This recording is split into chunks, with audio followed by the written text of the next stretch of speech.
Good evening and thank you for joining us on Sunday Interview. I am your host, Wynter M. Now, Parliament will tomorrow table the Constitutional Amendment Bill number 7 of 2025, a proposal aimed at reforming parts of the electoral system and the governance structure of the country. The bill proposes, among other issues, increasing constituency seats in the National Assembly from 156 to 211, introducing a mixed member proportional representation system to improve the representation of women, youths and persons with disabilities, and removing the two-term for mayors and council chairpersons. It has attracted intense public and parliamentary debate with strong views both for and against. This week we continue the conversation on constitutional reform and governance, and my guest, Wynter Kabimba. Mr. Kabimba is a local governance expert, having served in the local authority for many years before becoming Lusaka town clerk. He's a lawyer and a former Minister of Justice. Mr. Kabimba is a seasoned politician who has served in various parties before leading the former ruling party, the Patriotic Front to victory in 2011 as the Secretary General. He is currently President of the Economic Front Party. Mr. Kabimba, thank you for joining us. Thank you, Grivazi, and good evening, viewers. Well, remember, you can join us later on in the program when we open the lines on 25 30 25. Let's get to the topic of the day, the constitutional amendments. And one of the most, maybe we could start from there. We've had many review commissions. Yes. Chona, Mvunga, Mungomba, Mwanakatwe, the Silungwe Technical Committee, and now the Mshawati Technical Committee. Yeah. But when you look at the arguments and counter arguments, when the process starts, basically the same. And one maybe could be asking, shouldn't we by now have learned on how to handle the constitutional amendments? Or shouldn't we have a template by now that we can follow and all agree that this is how we want a constitution to be amended in the country? Yeah. 5 commissions, 6 commissions, much too many. Yeah, I think this has become a thorn in the flesh of this country. How to get to a stage where you have the process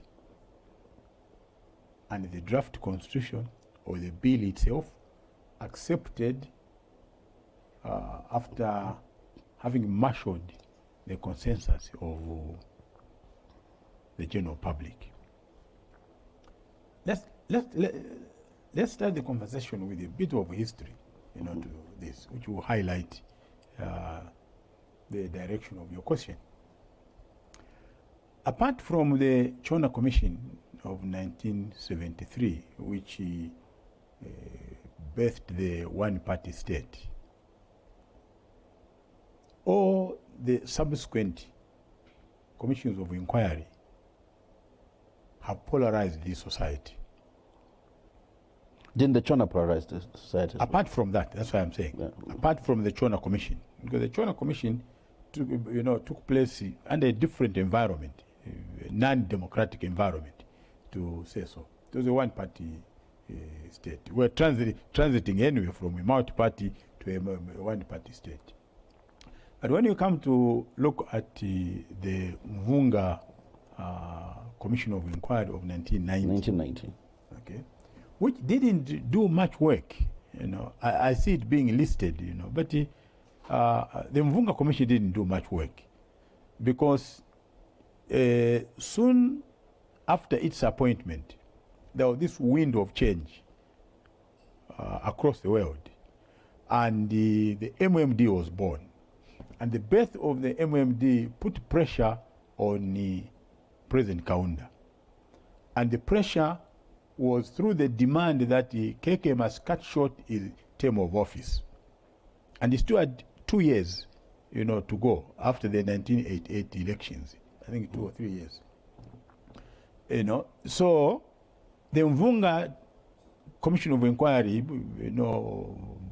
Constitutional Review Commission, had to stop its work. And the only thing that went to Parliament was an amendment bill to amend Article 4. Article 4 of the Constitution. Of the Constitution. To reintroduce multi-party. To reintroduce multi-party. So the work of the Mvunga Commission didn't go beyond that. Chiluba and the group and the MMD had campaigned on the promise that they were going to repeal the constitution, not amend it, but repeal the constitution altogether. That's a wholesome review. Wholesome review. And they started that process in 95. That's when the Monakatwe Constitutional Review Commission was set up. And it went on up to 1996. A draft amendment bill was presented, which did not result in a repeal, but merely an amendment, and hence the 1996 amendment, Constitutional Amendment Act, which is still alive today. Okay. Then we ran with that again had problems. Not everybody supported, the terms of reference and even the end product of the Monakatwe Constitutional Review Commission.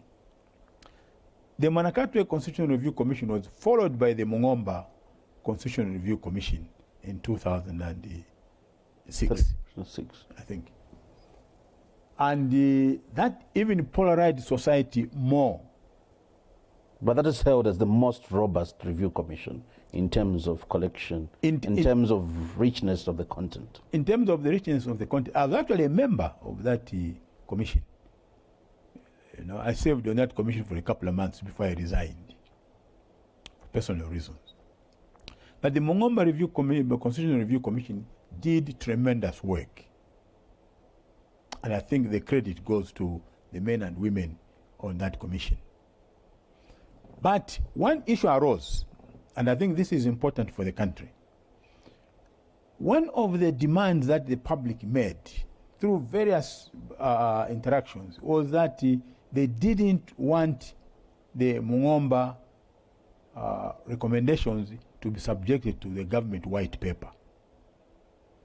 The white paper is a document which is used under the Commission of Inquiry Act process to make recommendations to government, and then the government has the liberty to say, yes, this recommendation we accept, no, this we don't accept. And the debate came up during the Mungomba Constitutional Review Commission that this is the thing that has been a problem in the past. Government white paper. Government white paper.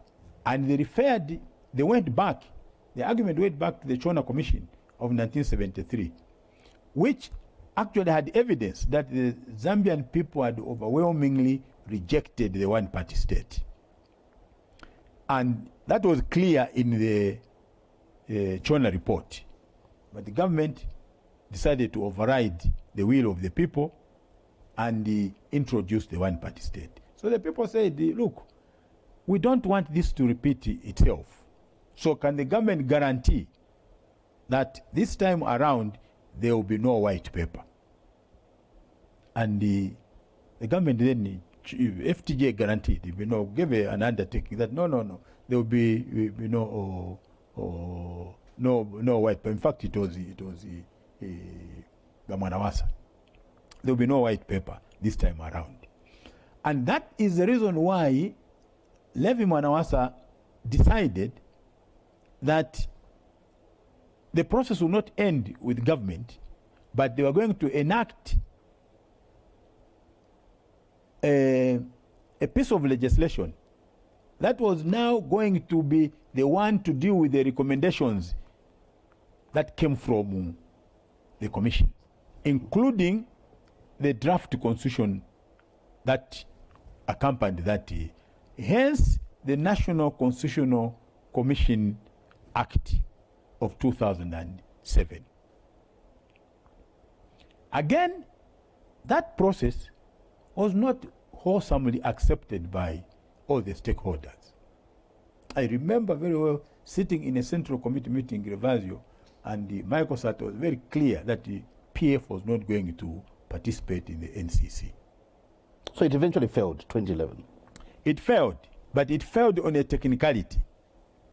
When the bill was presented to Parliament, what happened was that a good number of the MMD MPs that day went late to Parliament. And the bill collapsed. That's what killed the the... Failed on account of indiscipline. It was actually was actually on account of indiscipline. They didn't take the matter seriously. In fact, the story that came from there was that the speaker really tried, to delay the proceedings, to give, in a bid of giving, time to the MMD guys to organize themselves and come to Parliament. But obviously they were in different places, and then the speaker had no choice but to close the bill proceedings. collapsed. Then came you as PF and promised heaven on earth, promised that you'd also repeal the constitution in a wholesome manner. Yes. Not touch the document. Yes. Take it straight to Constituent Assembly. Yes. And then 2013, 2012, President then had changed his mind. Yeah, the problem... Told the nation we had a functional constitution. The problem... We didn't need to amend it. So you went back 100 degrees, 160, 360 degrees, back on your promise that you'd sold to the public, and the public had bought. No, in fact, Michael Sata's position was this, that he didn't, that the country didn't need a commission of inquiry again. His argument was that everything that the Zambians wanted about a new constitution had already been said before that time. So his position was, I'm going to appoint a committee of experts, legal experts, that are going to review all the past review of Constitutional Review Commission reports, and then condense those into a constitution bill to be presented to Parliament. That was Michael Sata's position, which was the correct position if you look at how much work had been done before that. But contrary to what you promised the people. However, no, that was actually going to result into a repeal. Okay? Now, here's what happened. When the Aneo Silungwe Technical Committee was appointed and given the terms of reference, they went and changed the terms of reference. And they said, look, there are many citizens. There are many citizens that did not participate in this Constitutional Review Commission of Mungomba and them. And surely they can't be left out. So we can't just get the material which is available. We need to go out again and hear the people's views. And Michael Sata gave in to that demand or that recommendation by the technical committee. That's where the argument of you promised a constitution in 90 days, but you have failed to do so.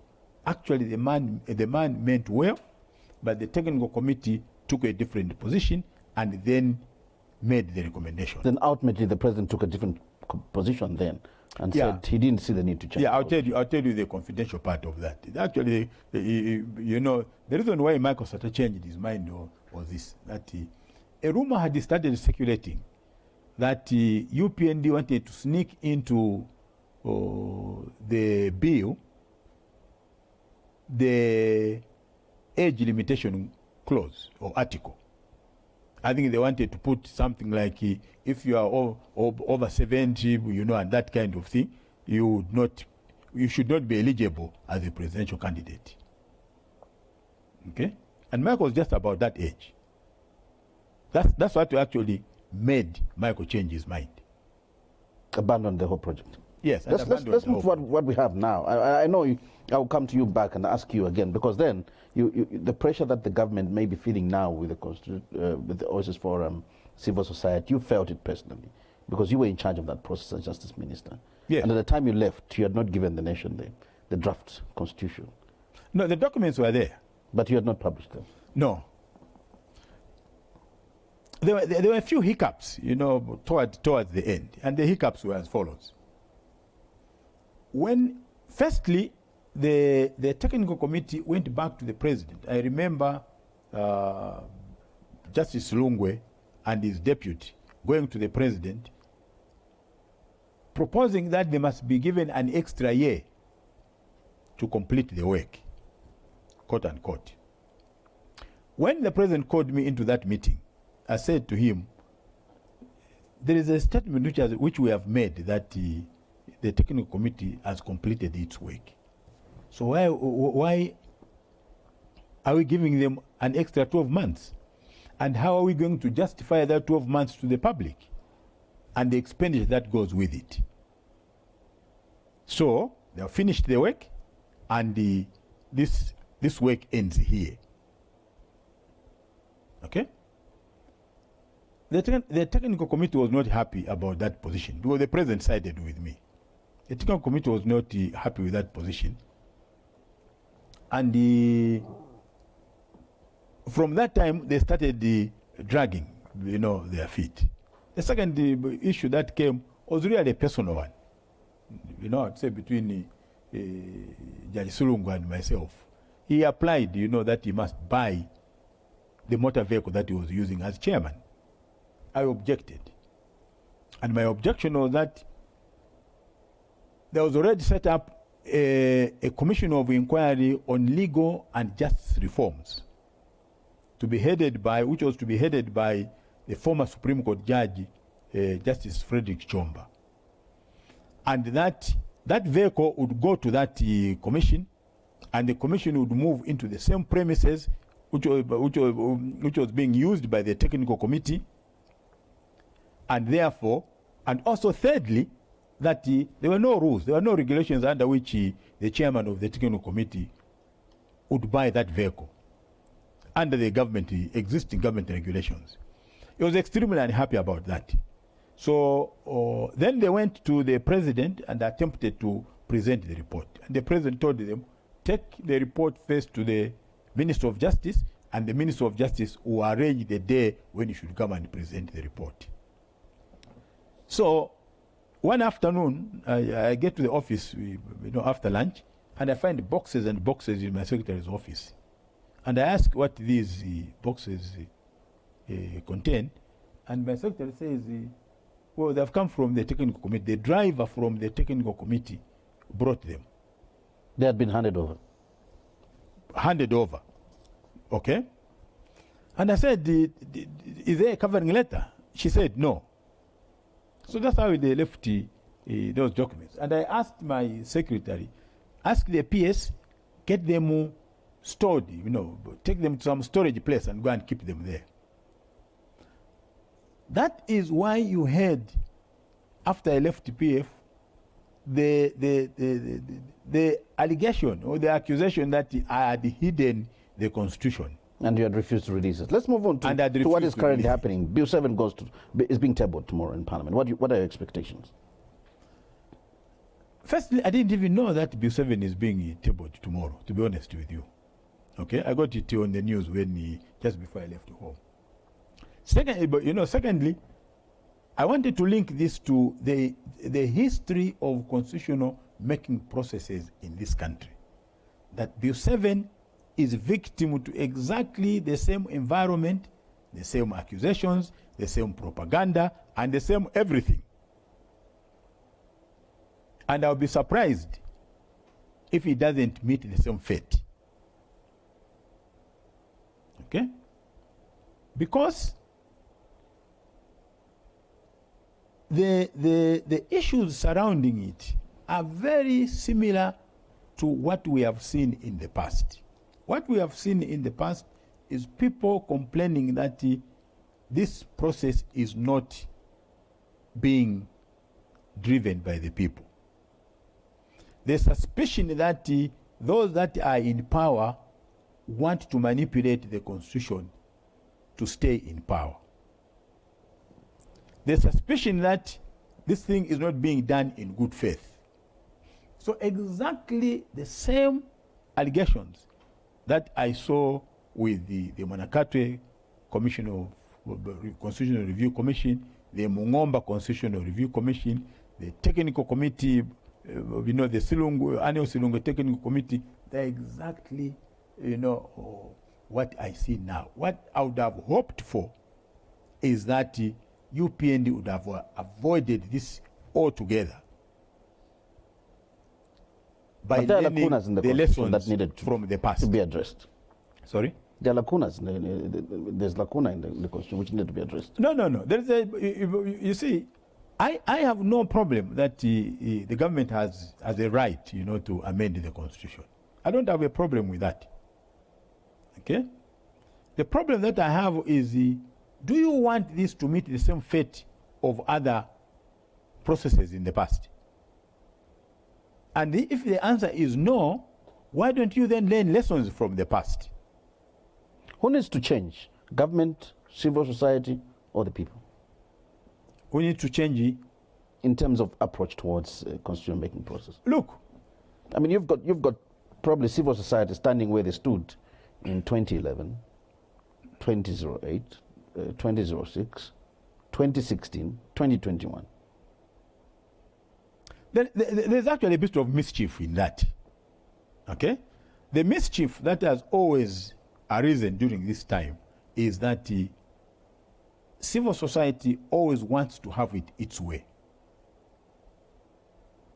And those that are the representatives of the people are saying, or should be saying, you are not the right people. And I think this is a fundamental question. There's a difference between a lobbyist group and the power that is held by those that are elected. Nobody in the civil society will tell you that they have been elected by anybody. Nobody in many of these church organizations will tell you that they have been elected by anybody. They can't put a finger on their mandate to speak on behalf of the people. They can't. No moral mandate? No. But you are talking about a As legal. a church. You are talking about a legal mandate. The church has a moral mandate. The civil society has a moral mandate, but that mandate cannot override the mandate of the elected representatives. That's where the mischief is. And I'm serious to say that if we are going to develop a democracy, there must be separation of the mandates of different groups. And nowhere in the world is a lobbyist group in contestation with the elected representatives of the people. Nowhere. Only in Zambia do you see that. Okay? And therefore... Maybe for the good of the country? No. What do you mean? If you want it to be... Well, I mean, everybody thought the Oasis Forum was a darling when they defeated Chiluba and his third term. No, times change. Then you loved them. No, times. In fact, if you look at the Oasis Forum in 1990... 2001, 2000. No, 1999. 1990, yeah, 2000, when the man, wanted the... that was a different time. There was no opposition to political parties. I think the only opposition to political party, if my memory serves me, that existed then, was the National Party. The FDD was born out of the convention of the MMD when Edith Nawakwe and the Deepak Patel and them were thrown out because they were against the third term. And when they were thrown out, then and led by Christon Tembo, when they were thrown out, then they came and registered the FDD. So the only opposition political party that existed at that time was the National Party, which also was weakening. Okay? So the consortium, which then composed the Law Association of Zambia. The Oasis Forum. Yeah, that's the Oasis Forum we're talking about. Yes, that's the Oasis Forum that we are talking about. But it doesn't vitiate one point, that this is not a group of elected representatives of the people. It is, and that is a fundamental point. This is a democracy. Those that want to contest power must go and get the mandate from the people. You don't get it any other way. And if you don't get it that way, then those that got the mandate of the people must exercise that power. And if you think that they are abusing that power, they are bound by the Constitution, then you go to court. And that's what has happened in this case. They have gone before the Constitutional Court, petitioned the Constitutional Court, and then now we have a judgment which is being misinterpreted by everybody in one way or the other. But really the position that I take is that the Oasis Forum is not in contestation with the government. So if it takes that position, it is wrong. What about the thought that has gone around that politicians really can't be trusted? and politicians are a creation of the Constitution, and therefore they should not really be involved in making rules for themselves and for others. No. Because, I mean, selfish, No. politicians will always be selfish. You tell me, like you've stated. You tell me any country where the Constitution has been made or drawn up by the civil society. Just give me one country. Or by the people. In the history. You know. No, Bob. You know, this word people is being abused. Who should own it? Politicians? Let me tell you this. Let me say this.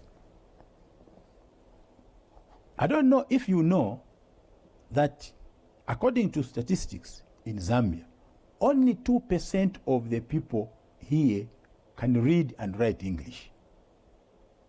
98% don't. So you have a language structure which excludes 98% of the people.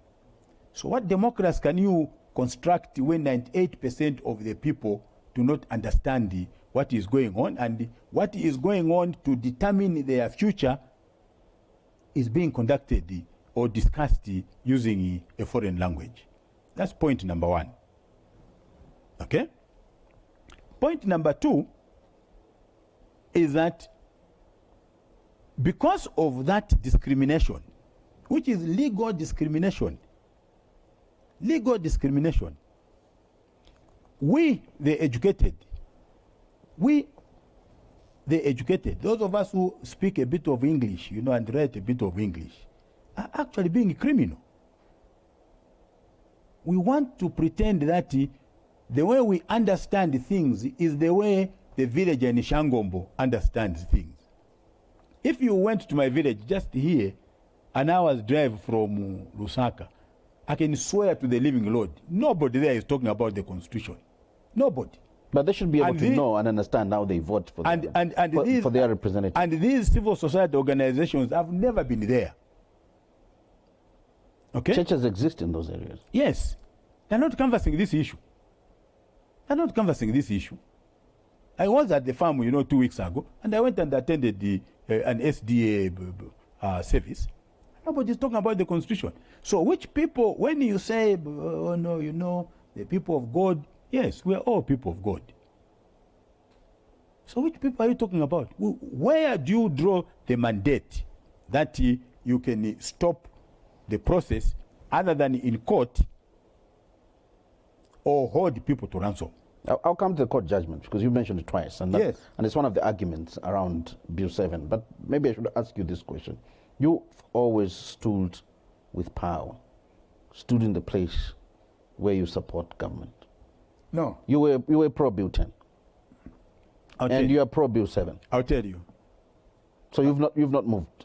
No, I'm not an anarchist. Okay? I'm not an anarchist like Bertrand Russell. No. I believe in order. I want to live in a society which is orderly. So you will not find me in a crowd. I don't believe in crowds. I've never believed that you can think properly in a crowd. That's my character. That's my philosophy of life.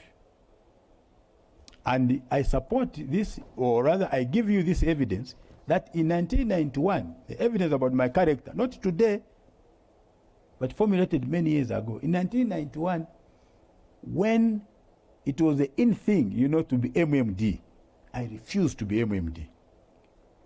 I voted for Kaunda in 1991 because I didn't believe the crowd.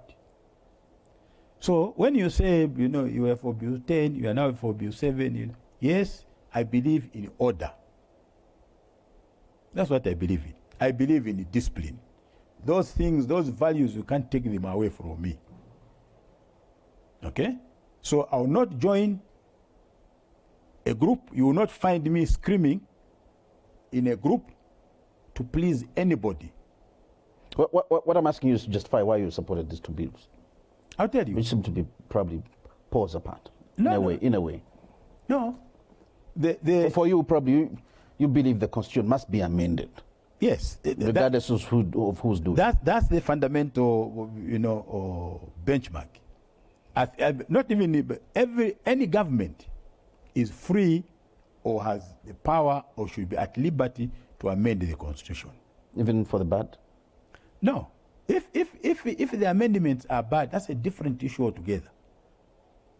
There are two things here that stand apart: the process and the substance of Bill 10. The proposed amendments. The two are separate. Okay?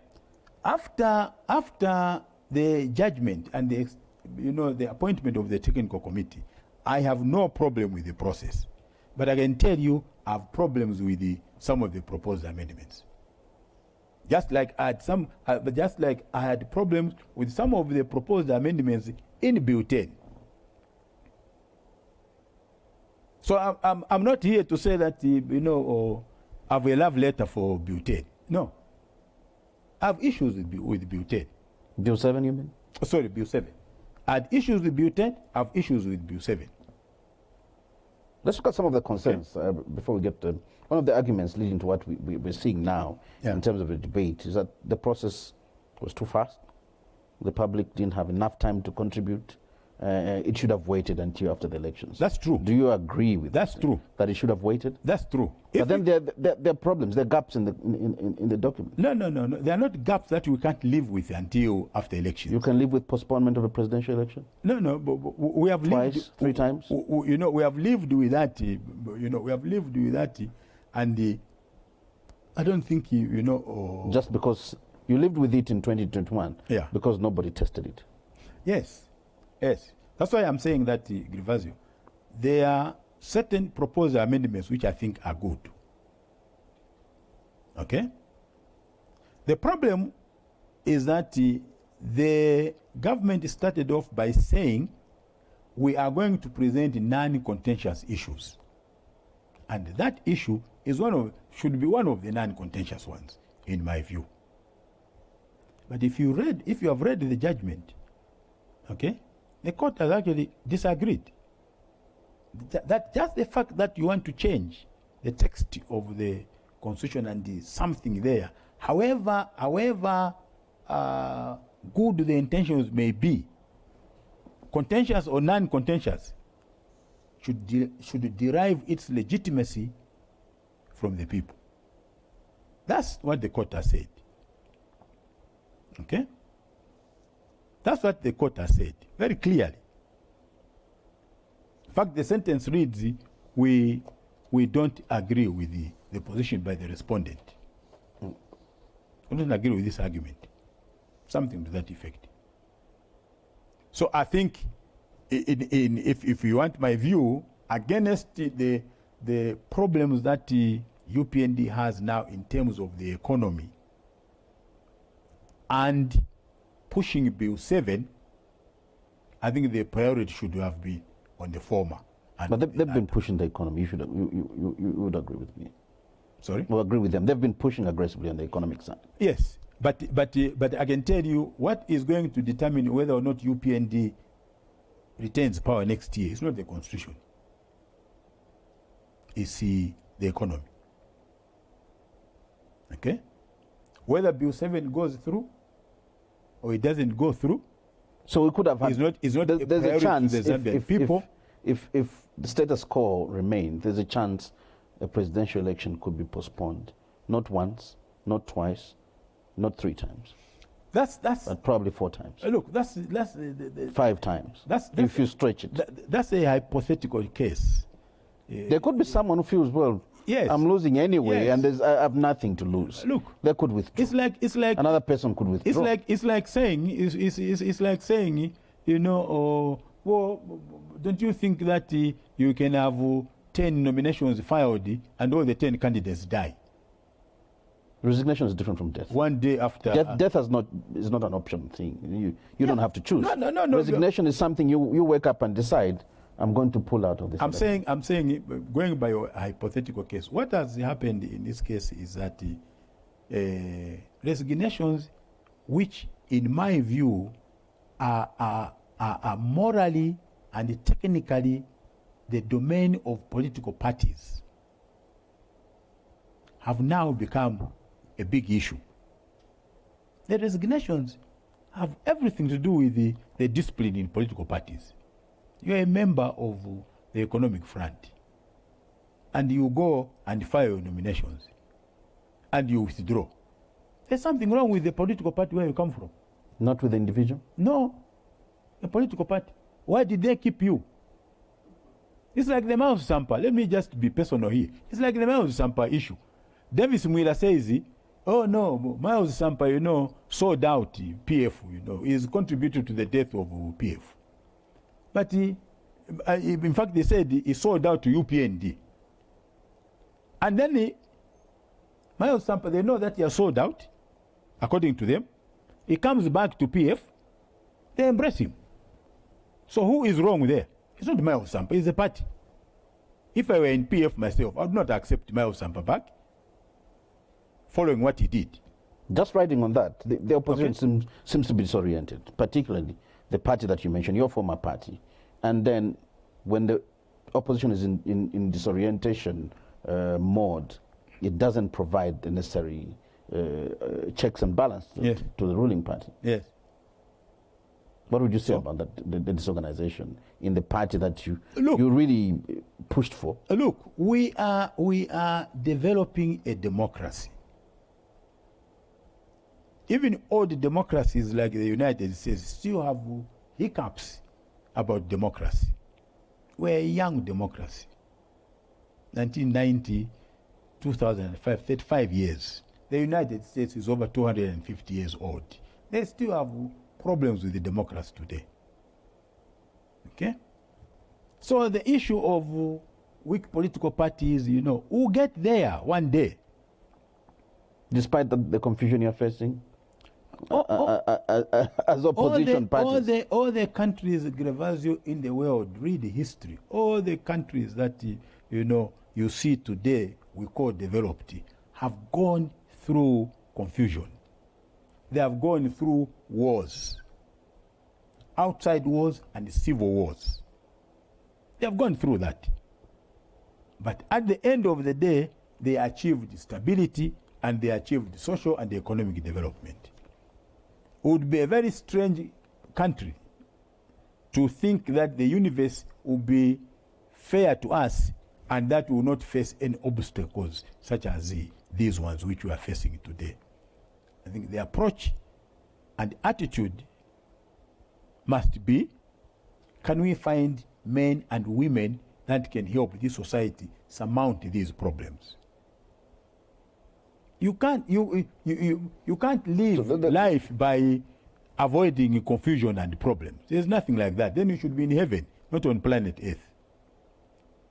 I'll get back to that later when we discuss governance and other issues. But then I want us to come back to Bill 7 and the judgment that you mentioned. Yes. Celestine Mukandida and Monia Zulu on the constitutional matters. And we saw Lars walk the select committee and refuse to submit clause by clause on the bill, stating that it was unlawful. No. This is the tragedy that I'm talking about us, the educated people. Okay? This is the tragedy I'm talking about. There's nowhere in that judgment where the court says Bill 7 is illegal. Nowhere. In fact, that issue of the legality of Bill 7 was not the issue before the court. Out of the 4 reliefs which were sought, 3 of them were dealing with the wide consultations. Relief number 2, 3, and 4. The 5th one is about costs. Okay? There's nowhere in that, which is talking about thing.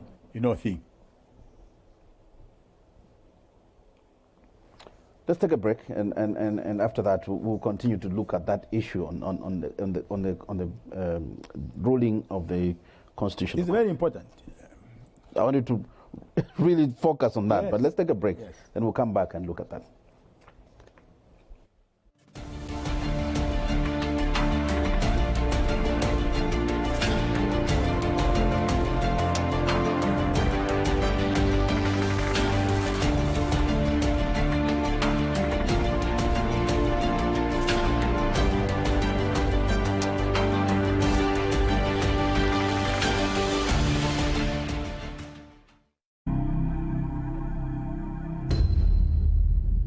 This is the Zambia National Broadcasting Corporation, the giant broadcaster.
With the regional history of pioneering radio and television, we have the years to show for, showcasing the moments, the people, and the events that changed the country.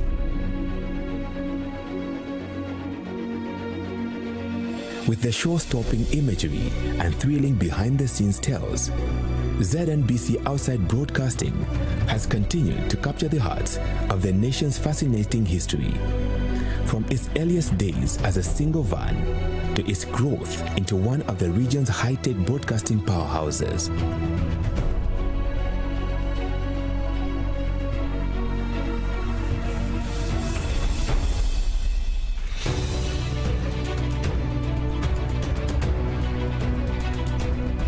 This is one of the many outside broadcasting facilities ZNBC has.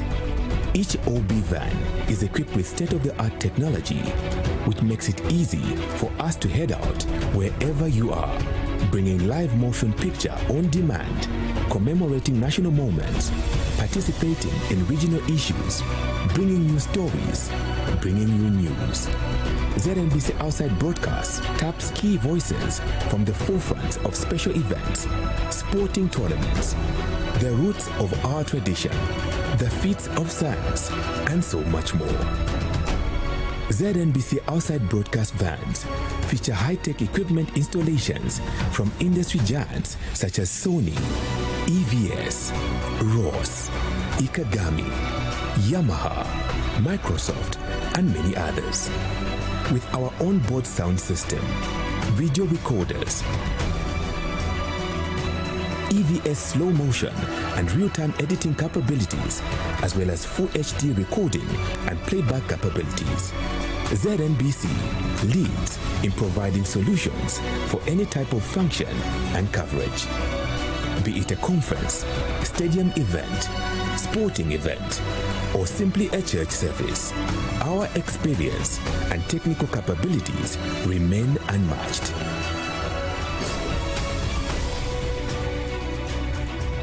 Zambia National Broadcasting Corporation lives up to its mandate of delivering an unmatched public value proposition of educating, informing, and entertaining all Zambians by means of radio stations and television channels. The impact the corporation has made on the country and how it has reported and reflected a dramatically changing nation. Welcome back. You're watching Sunday Interview, and this evening we are hosting Economic Front President Mr. Wynter Kabimba. Before we went on a break, we were discussing the issue of the legality of the court ruling, Concord ruling on Bill 7, and you were taking us through the relief sought and the ruling.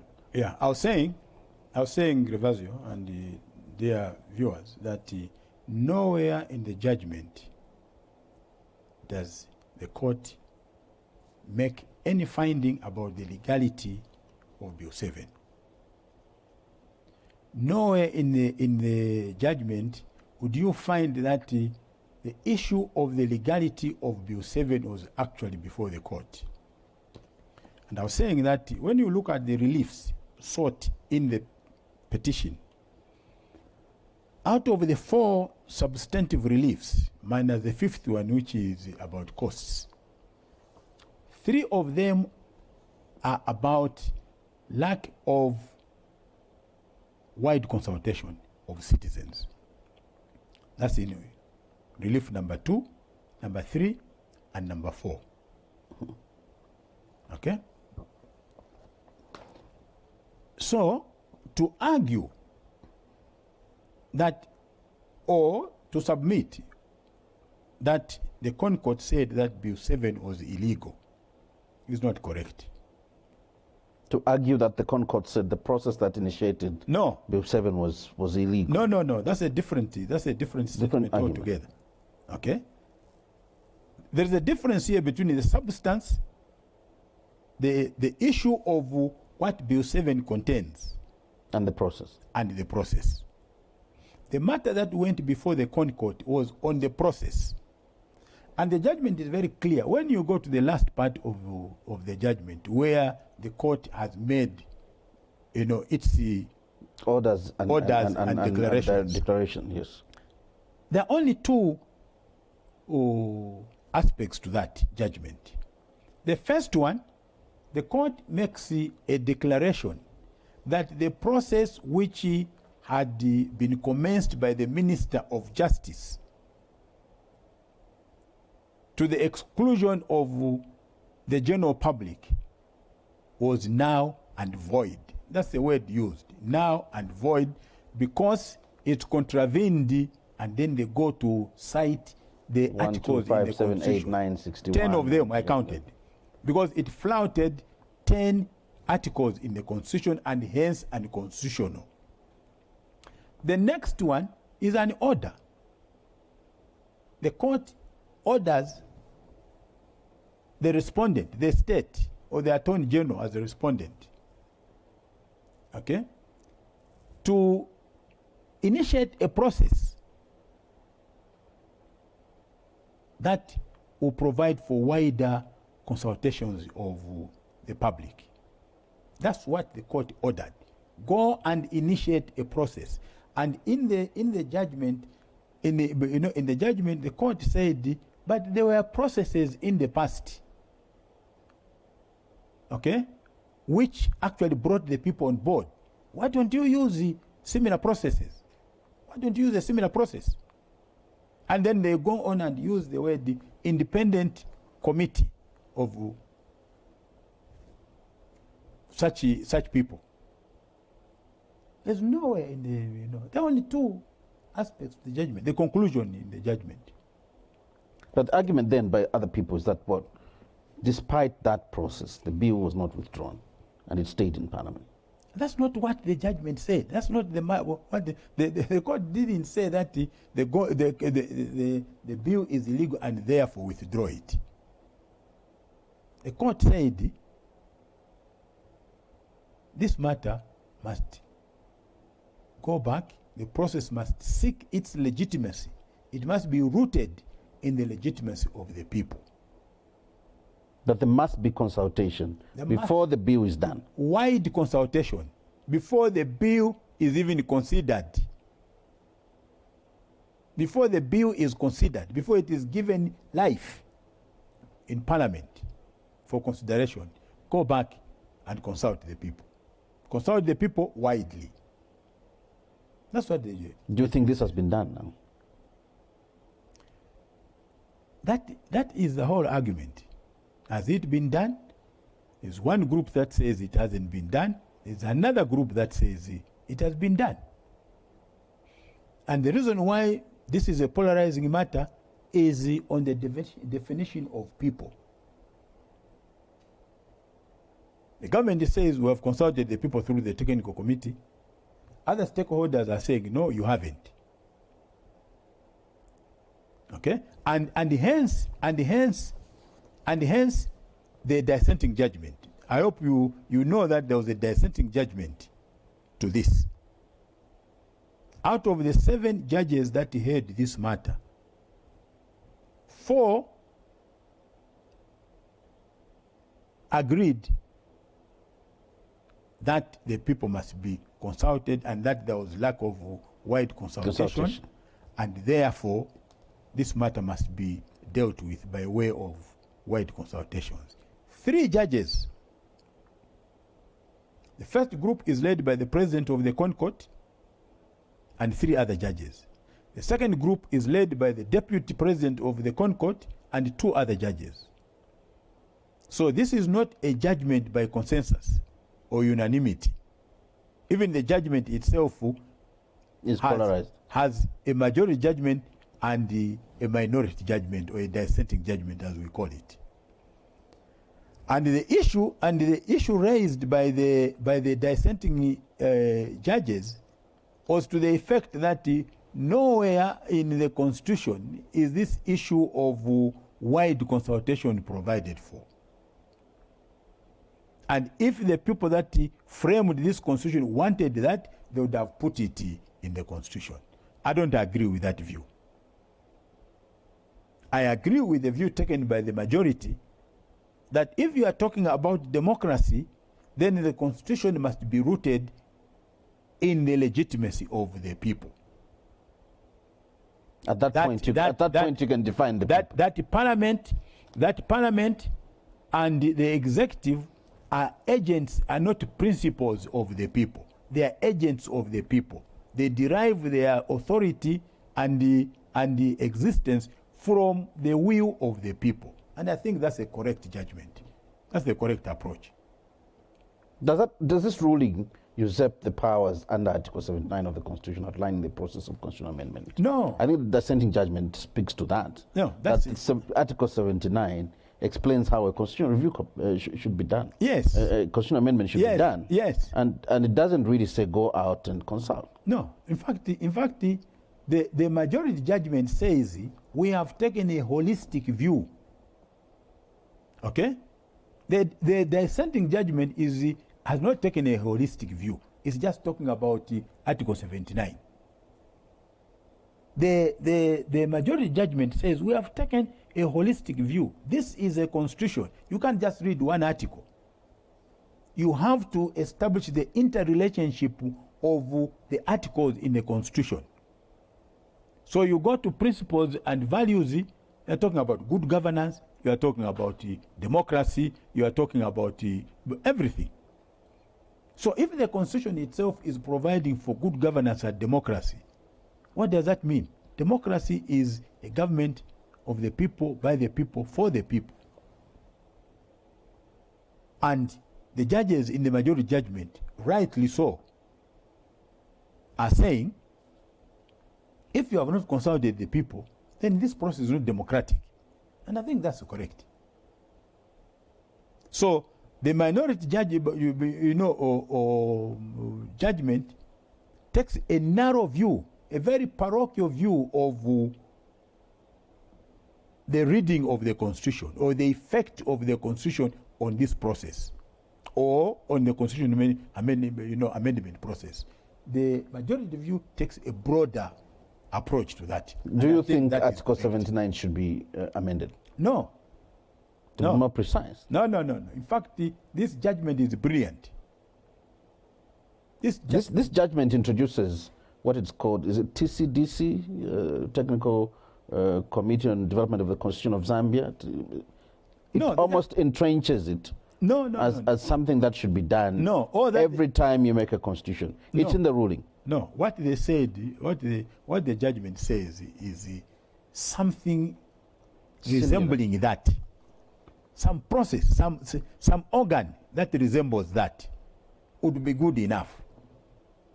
That's what they're saying. Shouldn't we entrench that organ into the Constitution? No, because the Constitution is dynamic. You can't be changing it. If you have missed Gervasio Zulu's name, then it amend the Constitution. No, it must be the way they have put it leaves a lot of room. So you can approach the Constitution through constitutional making process through a technical committee.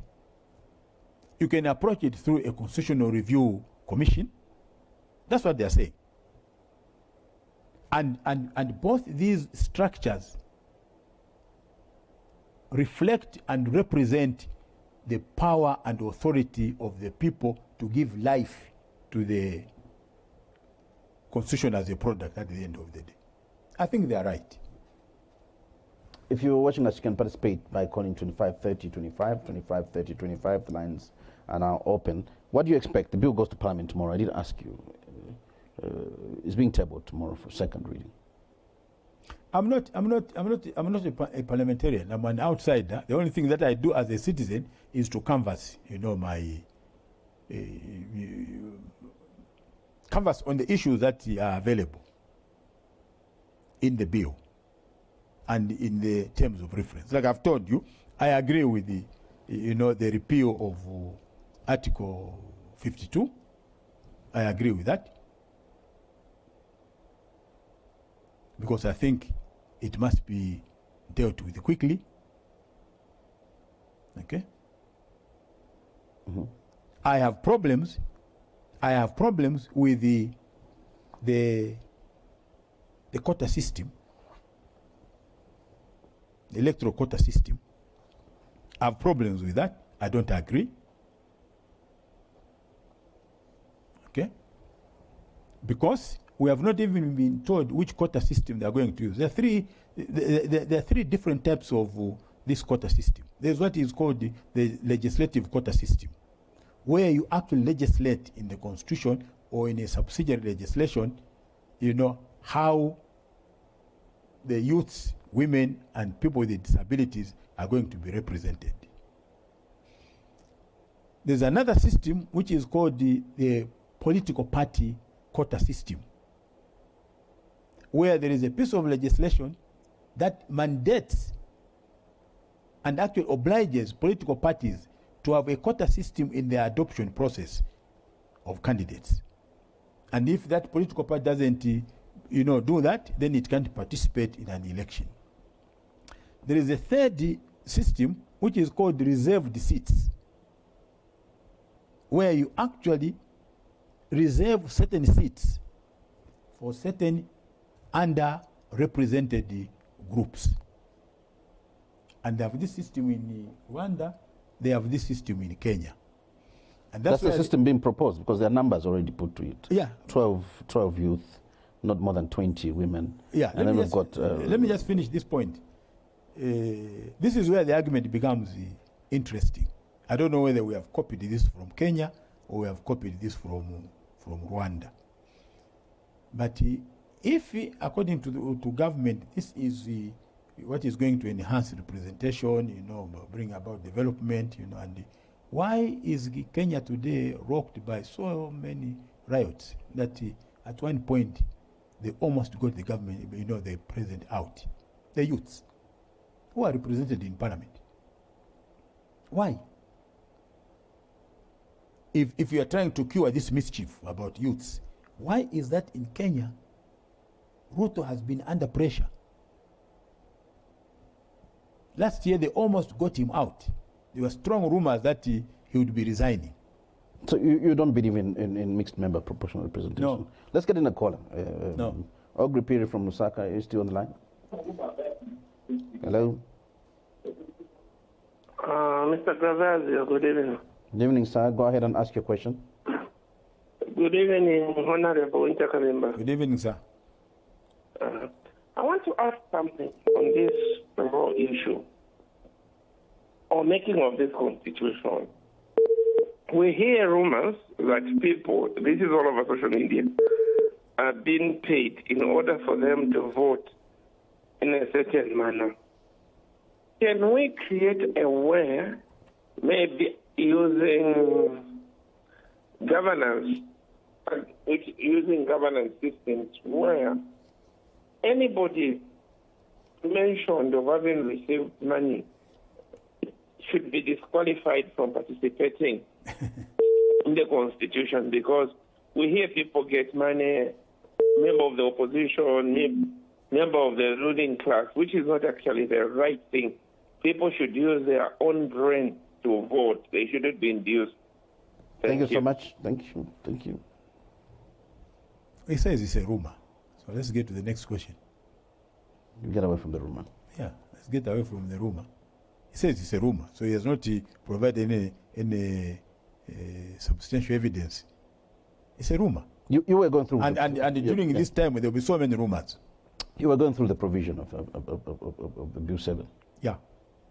Any other things that you strongly support? Or maybe before you go there, let's get in a call. Msenga from Mazaboka. Go ahead and ask your question. Mansa, go ahead and ask your question. Yes. President Sata created the districts by way of mouth, and consequently, some constituencies were born. President Israel followed suit, and I think Chifunabuli was the last constituency to be created. The critics of Bill 7 did not oppose such a process. Now, my question to Mr. Kabimba is, 1, was that legal? 2, if President Church had to follow suit and pronounce the constituencies by way of mouth, what do you think would be the reaction by the critics of Bill 10? 3, at the expense of monotony, what does the Constitution say about the process of reviewing the Constitution? I thank you very much. Thank you. Thank you. Look, the creation of constituencies by Michael Sata was legal. Okay? It was legal. Changed, certain constituencies into districts. That was a legal process. That's why it was not challenged by anybody. Okay? So I don't know what else is asking in that respect. Unless I haven't gotten him right. It's probably saying when that was done, people didn't oppose, but now that delimitation is on the floor, some have opposed. No, delimitation is a different process altogether. I think delimitation, the fear about delimitation, and I also entertain that fear, is that there is no information, there's no full disclosure, as we would call it in law, as to which constituencies would be or subdivided, and the reasons why they should be subdivided. Is it on demographic basis or on the point or on the basis of geography? I think that's the fear. Look, the government can do very well in this matter by giving out the information and allowing people to debate what they have or what they intend to do. I think that is where the problem is. The government has not allowed people to have access to the information as to why they want to do what they want to do, and allow people to debate. That's what I see myself from where I stand. And if they gave the data and all the information, full disclosure, they probably would have the people on their side. That's my view. Let's get in Mr. Chanda from Mansha. Mr. Chanda, you're through to the program. Go ahead and ask your question. Good evening, Revazo Zulu. Good evening, Mr. Kabimba. Good evening, thank you. Yes.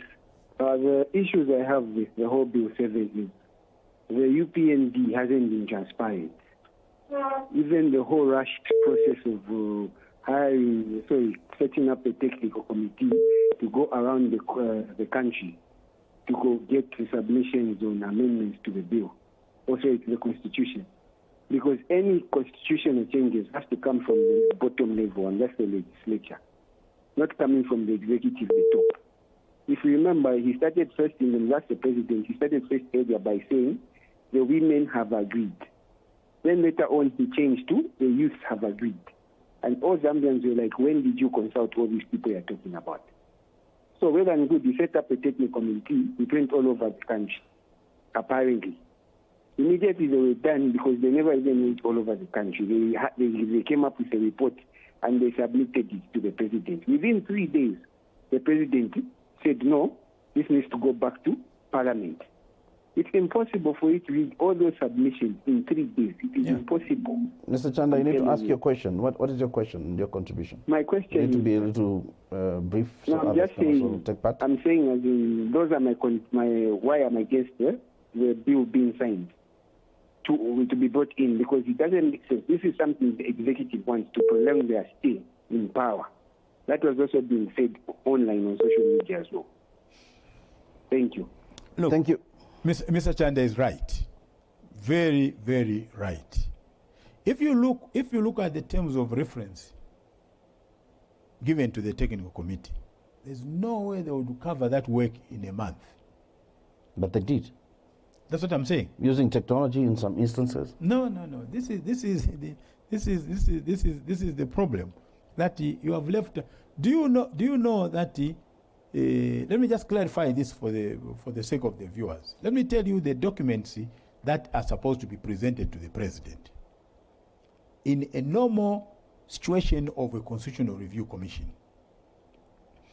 After the commission has gone round, and that will take not less than 1 year, 12 months plus, they're supposed to present to the president the following documents. 1, the verbatim submissions. Verbatim. Gervasio Zulu appeared at Nakatindi Hall on such and such a day, and this is what he said. So everybody that appeared must be reflected in that verbatim report.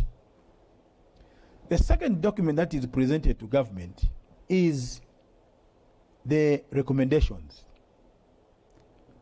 The technical committee or the Constitutional Review Commission condenses, gets the common items from the verbatim report, condenses them into recommendations for the executive to consider.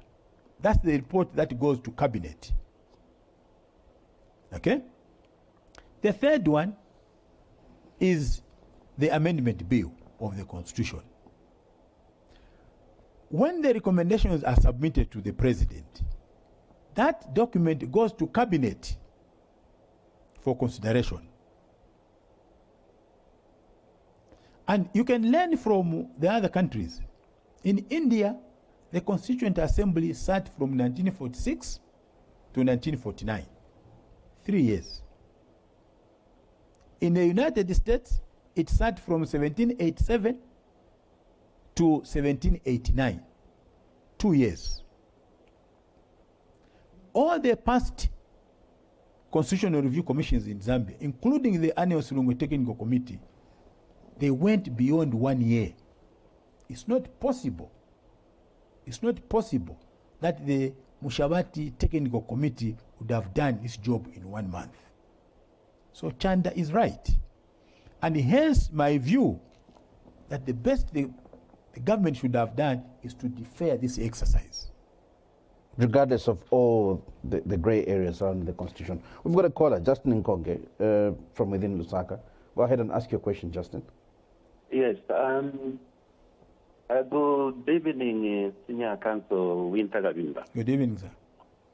Okay. Mine is, I was following the debate on Diamond TV, and I heard the contention from Counsel Sakwiba.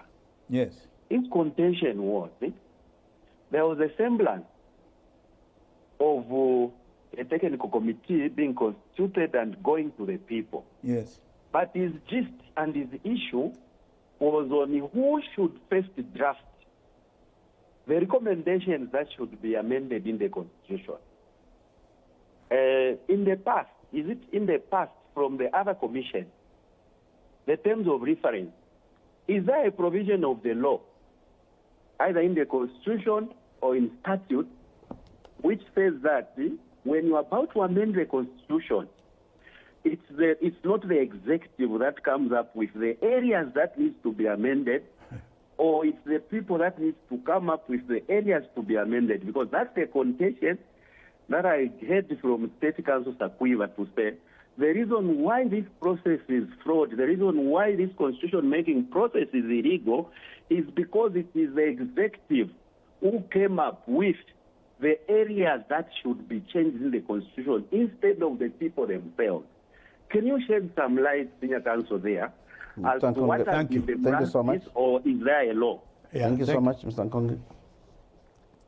Firstly, there is no law.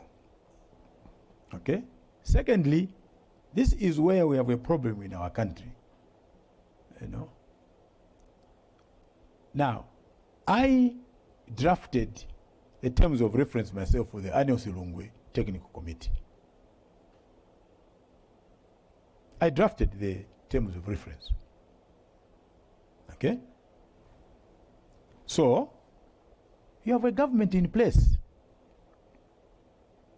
Who else can initiate that process other than the government?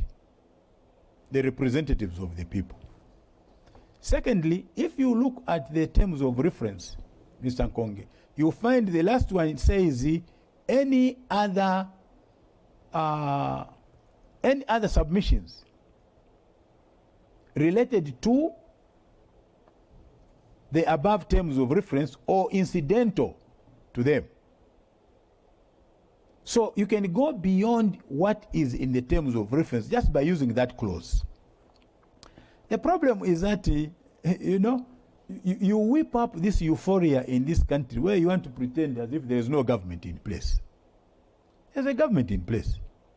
There's a president in place. The executive powers of the president are exactly to do this. And you can't take those away and give them to the Office Forum. No. You can't. The law says no. Okay? Mm-hmm. The mandate of running Zambia as a sovereign state today vests in the UPND government, whether you voted for it or you didn't vote for it. The chief executive of that government is HH, whether you like him or you don't like him. And you don't have to love him anyway. So this approach, you know, which I find very interesting, that we can be expending breath on, oh no, but this must be the people, this must be the people. Which people? You go to Rubamba Market and get the marketeers to draft, or you go to Shangombo. Those people are represented by the government in power. Let's stop, you know, this. So government should drive the constitution amendment process? Not drive, you know. Government should initiate the terms of reference. But the terms of reference say you can also add. When I went to the technical committee myself, I told them, when I went to submit, I said, I want to submit on 3-4 areas before I come to the terms of reference. So I submitted on the issue of land, I submitted on the issue of language. And all these are not part of Bill 7. You submitted, but they're not? They're not in Bill 7. They don't have to be in Bill 7. But as a citizen, I've played my role. They don't have to be in Bill 7. They may probably be in Bill 57, 100 years from now. That will still make me happy in my grave. So let's stop misleading each other about this thing, you know, that, you know, people, and the, you know, as if we were in a vacuum where there is no government. There's a government in place. And if you really want order and sanity and civility, you must first accept that. If you don't accept that, then the alternative is anarchy. It's as simple as that, you know, to me. You want to substitute HH with who? With a pastor? With a priest? They didn't vote for them. You want to substitute a member of parliament for Kawambwa, for example, with who?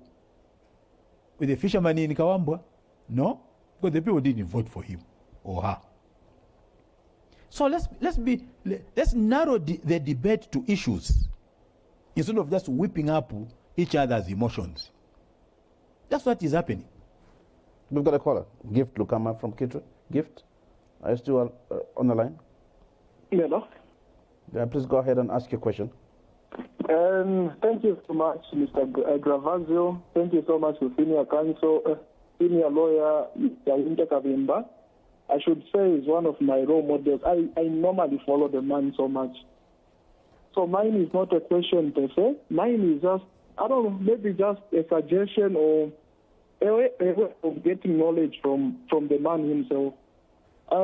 Democrats, I understand, you know, we say, no, this is a democratic space in which we are. But I know that in a democracy, people will agree. Other people again would disagree. Yes. And it is normal to have a situation where you're having others disagreeing. Yes. But understanding the Constitution, that this is a living document, it means it won't be constant forever. We have to reach a point where we agree that we must be able to change with time to meet the needs of our time. I'll give you an example of my village. In as much as I'm living in Kitwe, Kabompo constituency, all the way from Mumbeji, you come down to Kabompo, a very, very, very large and huge space. Even if you're talking about CDF or you're talking about, it is also very big. So supporting also on delimitation, yes, this same bill seems to have certain elements that are very good in terms of delimitation, which we won't disagree. Then the other issue that I also want to maybe just to find out is... You have to do that quickly, so that we allow others also to take part. Be brief and quickly. Yes. You know? Go ahead. Yeah, yes. So I was talking about the issue of delimitation to say, yes, that one we need to support it. And then the other thing which is there is people are complaining to say the process is the one which is not very good, and the time frame that is given. Remember, Zambia, in terms of civic education, most of the people, they are lacking behind. Yes. In as much as you say, no, we need world consultation from people, believe me, we can give them even a lot of years. Just the youth that we have in Zambia, there are few of them who will step up, even to their civic local council, to make any contribution or any. There are few of them. Thank you. So we can even give them 3 years, 4 years, but no one. Thank you, Gift. Thank you. We have to let you go. So he's saying time was just okay. Even if you gave them 3 years, they'd still not contribute. It goes. And then maybe you also need to deal with this in the ruling of the Concord. It says, we've come to an inescapable conclusion that the constitutional amendment process cannot be initiated without the participation of the people of Zambia through wide consultations. Yes. Yes. What the Concord is saying, you can't start. You can't. No. I think you know you. There's the word initiation. Yeah, you are initiated without participation of people. Yeah. Does that mean you cannot start without wider consultation? Initiation in that context is initiating the process of amendment. That's what the Concord is saying. You can't initiate that without the wide participation of the people. So what would you, in this process, consider as the initiation point? Sorry? What is the initiation point in this whole process? Let's look at Bill 7. When you say cannot be initiated, what are they talking about? They are talking about the framing of the bill itself. The framing of the bill. Because the content of the bill must be supported by what the people have said. That's the initiation they're talking about. The substance, what is in the bill, you can't prepare the bill and then go to the people. They're saying no. Do the terms of reference, no bill. Go to the people, get what the people are saying on the terms of reference, then initiate the bill. That's what when you explain like that, are you not supporting the stance of the Law Association of Zambia? What is the stance of the Law Association of Zambia? That the initiation of the process was illegal, therefore the bill itself is illegal? No. Look, the issue of the bill has been settled. The legality or illegality of the bill has been settled by this judgment. Please. The legality or illegality of the bill has been settled by the judgment.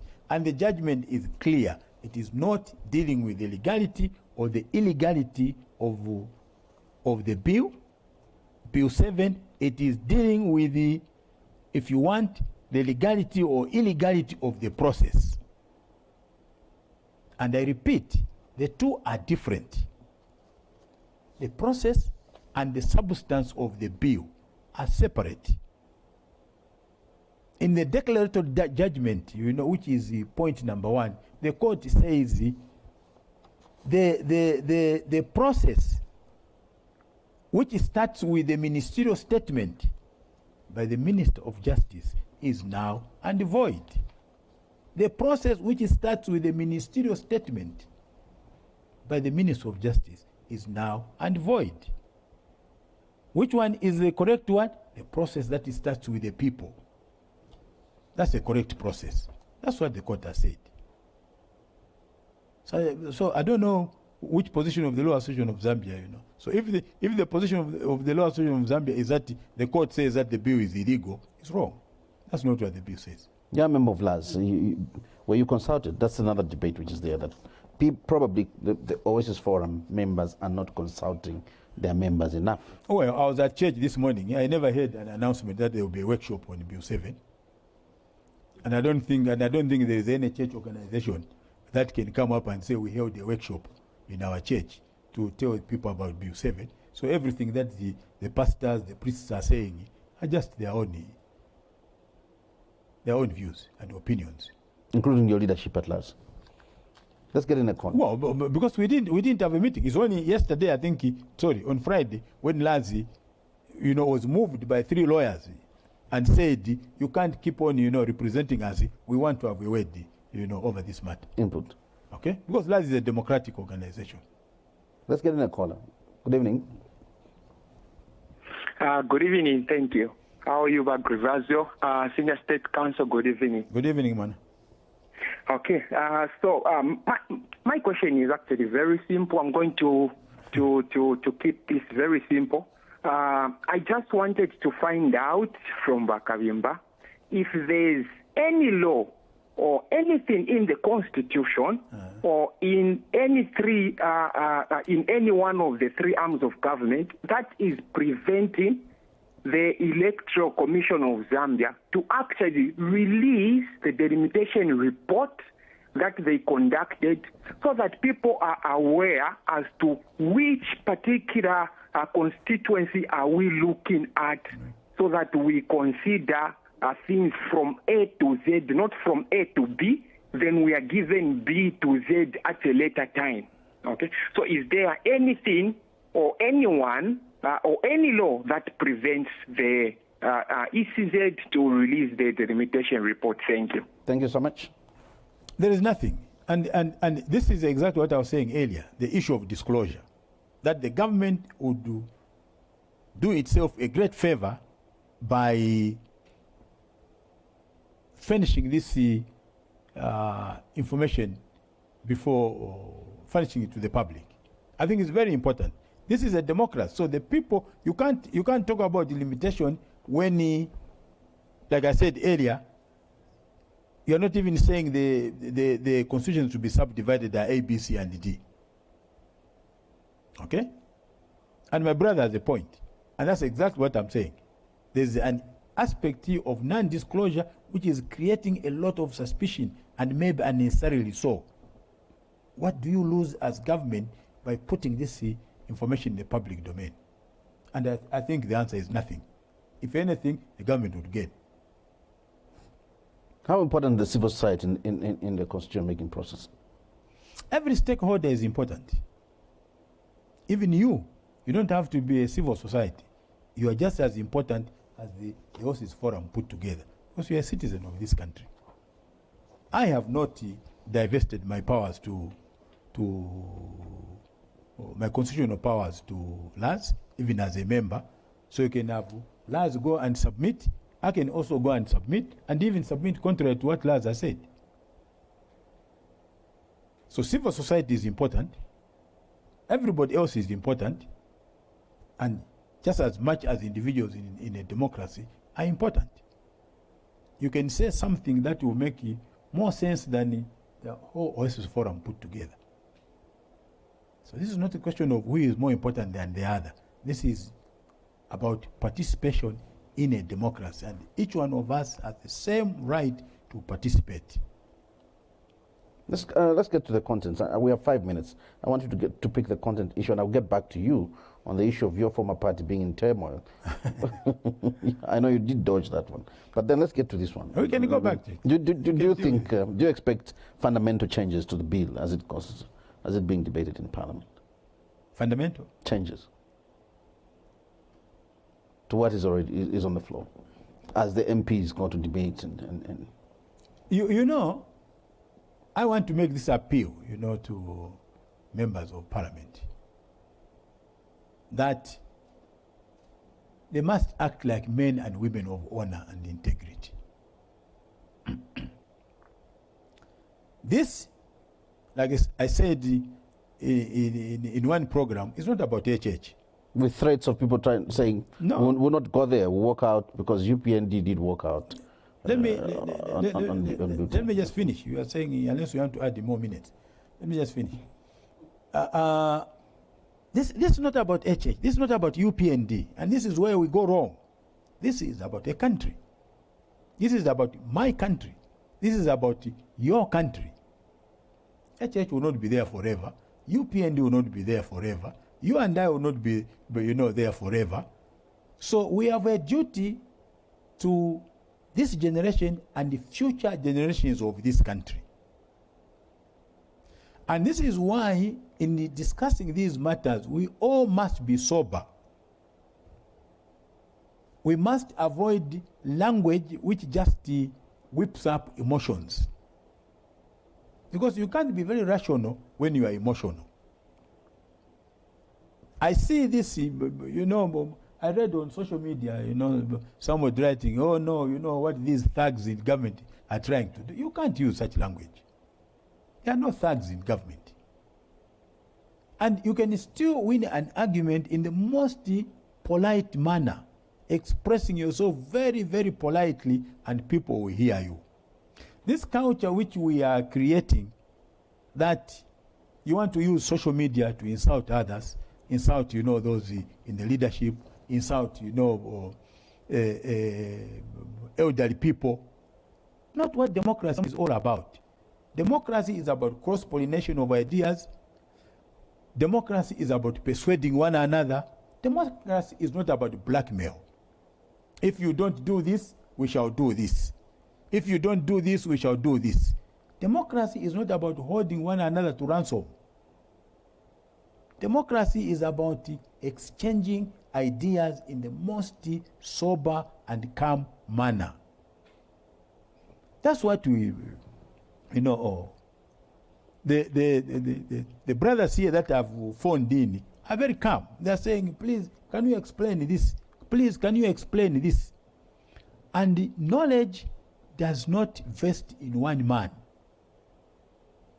So you've seen on social media, as you're citing, we've seen certain political leaders saying, well, you shun the debate tomorrow as opposition because the ruling party did shun the debate in 2021. Look, in fact, let me tell you this. If you are talking about butane, butane was killed by the PF themselves, not by UPND. UPND just acted like a hyena which has found a carcass already killed by a lion, and then they chased the lions. PF killed butane themselves because of their indiscipline. They killed butane themselves. It's not even UPND. UPND is taking credit. I was there. Chikwete is here with me. Butane was killed by PF themselves, not by UPND. The same indiscipline which they are showing now in their political party, it started, during that time. It started during that time. So go and debate and convince others. That's what democracy is all about. Don't stay away. If you are going to do what Khrushchev did in the United Nations General Assembly, he got half a pair of his shoes and hammered it on the table because he disagreed with the motion and walked out. When they remained behind, they said the abstention is not a vote. So let's vote. So go and debate, persuade others. Okay? If you fail to persuade others, that's what democracy is all about. If you have lost on the floor of the House, tough luck, you have lost it, try next time. But staying away is cowardice. What are you going to explain? Staying away is cowardice, not democracy? No. Democracy is participation. Okay? Democracy is participation. Democracy is not withdrawal. Okay? Withdrawal is cowardice. It's not democracy. If I want you out, I gave that example yesterday. If I want you out as my member of parliament, what do? I campaign against you. When the day of voting, what do? I go and cast a vote against you. That's what I do. Participation. Not withdrawal. You know? So if we are going to cultivate democracy, and we are serious about building democracy, because let me also say this. I hear people that are saying, in some of the circles that, oh no, HH wants to entrench himself in power, forever. Nobody this time around Gervasio can entrench himself in power forever. Nobody. Museveni is probably the last one. Nobody. That time is gone. Okay? When Compaore in Burkina Faso tried to entrench himself in power, he finished, one term, and he went to parliament, prevailed over the parliamentarians. They went, and they extended his term. And then the second one. And he took people for granted. So he went for the third one. You know what the people did? They didn't, there was no coup d'etat. They just waited for members of parliament to meet.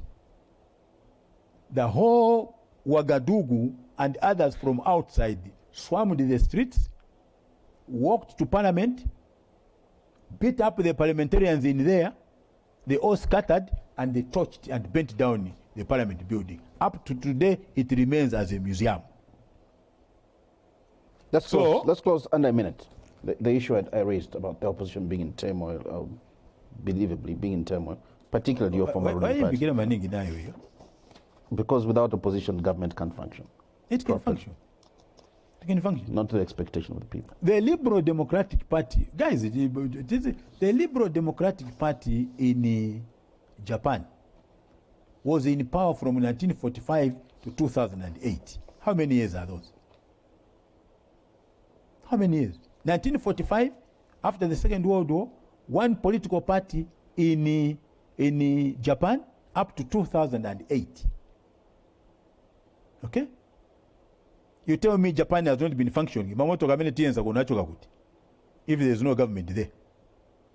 There's no opposition to provide the checks and balances? There was no opposition, literally no opposition. Okay? Chancellor Helmut Kohl in Germany, he was in power for 16 years. Where was the opposition? So there is no evidence that supports those theories. Nothing. The evidence is otherwise. Mr. Kabimba, it's been a pleasure having you on the program. Thank you for coming. Thank you very much for inviting me. You've been watching Sunday Interview, and our guest this evening was the Economic Front President, Mr. Wynter Kabimba. Thank you for joining us on Pleasant View.